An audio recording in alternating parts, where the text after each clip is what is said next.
What's up, playa?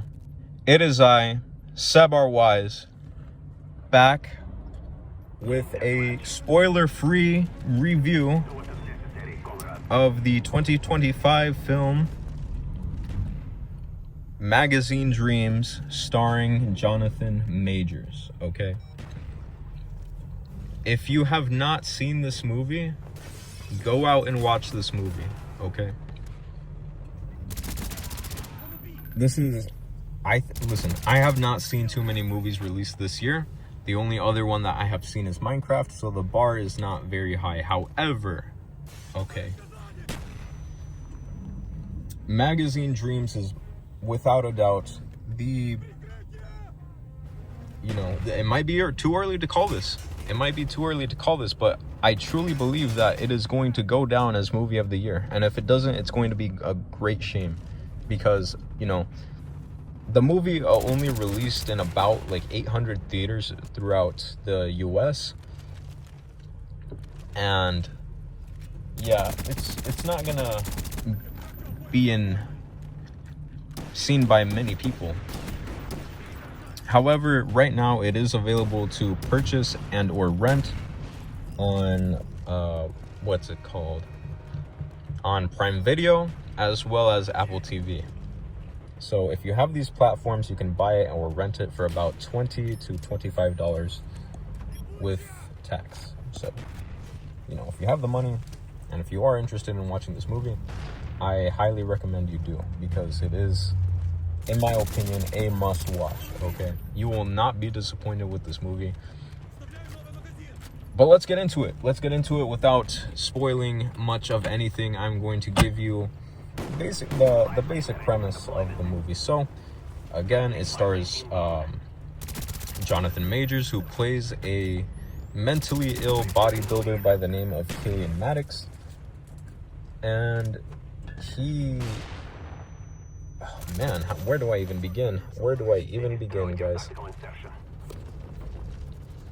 So this guy, Killian Maddox, is willing to go to some extreme lengths to achieve greatness and to ultimately go down as the greatest bodybuilder of all time. If you have already seen this movie, you know what lengths this guy is willing to go to achieve his magazine dreams. Okay, it is crazy, man. He sacrifices so much. He sacrifices his body, his mental well-being. He sacrifices his relationships with other people, including the only family member that he has left, according to what we know of the movie, which is his grandfather, who he lives with.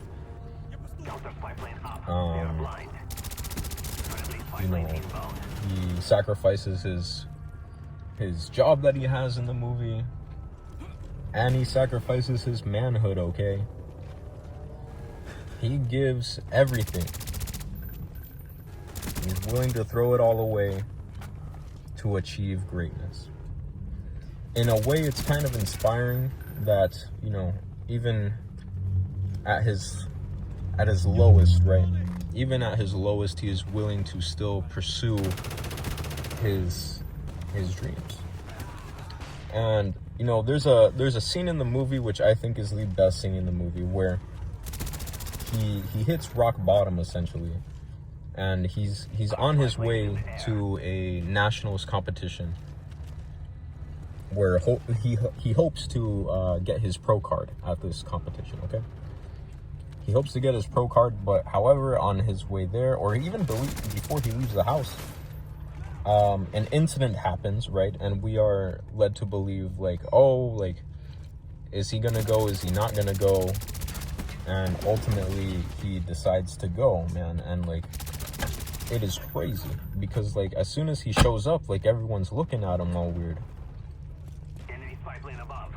I mean, understandably so. I mean, if you've seen the movie and you know what I'm talking about, you understand the reaction that the people in the building of the competition give him. It's an understandable and justified reaction. But man, Even when you don't think that, you know, he's gonna go through with it, he still does. And in a way, it's kind of inspiring, but like, damn, man, it's a roller coaster of a ride, for real. Really, the only other things that I can compare it to is like, if you're familiar with the song "Stan" by Eminem, right, where Eminem has this fan of his that's like writing to him, and you know, he progressively gets upset that Eminem is not responding to him because he's an obsessed fan, right? Killian Maddox has a similar dynamic with a bodybuilder that he idolizes in the movie, you know, where he sends letters. He kind of gets upset that this guy who he's writing to isn't responding to him. And what else? I would also compare it to the Joker movie starring Joaquin Phoenix. The first one, that is, where there's one instance in Magazine Dreams where it's confirmed that he is hallucinating an incident. Okay, I'm gonna call it an incident. I'm not gonna say what it is. But he hallucinates this event. And then, you know, after I was finished watching the movie, I wondered, like, what else did he hallucinate? You know, what other things weren't real? So he's kind of an unreliable protagonist in a sense that the Arthur Fleck in Joker was an unreliable protagonist because he would hallucinate certain events throughout that movie. So, yeah, I mean, I can't really talk about this movie much without going into spoiler territory, so I'm going to refrain from doing that, and I'm just gonna recommend this movie to you. You know, go watch the movie if you haven't already. It's a absolute must-watch movie, okay? So with that being said, like, subscribe, I'm out this bitch.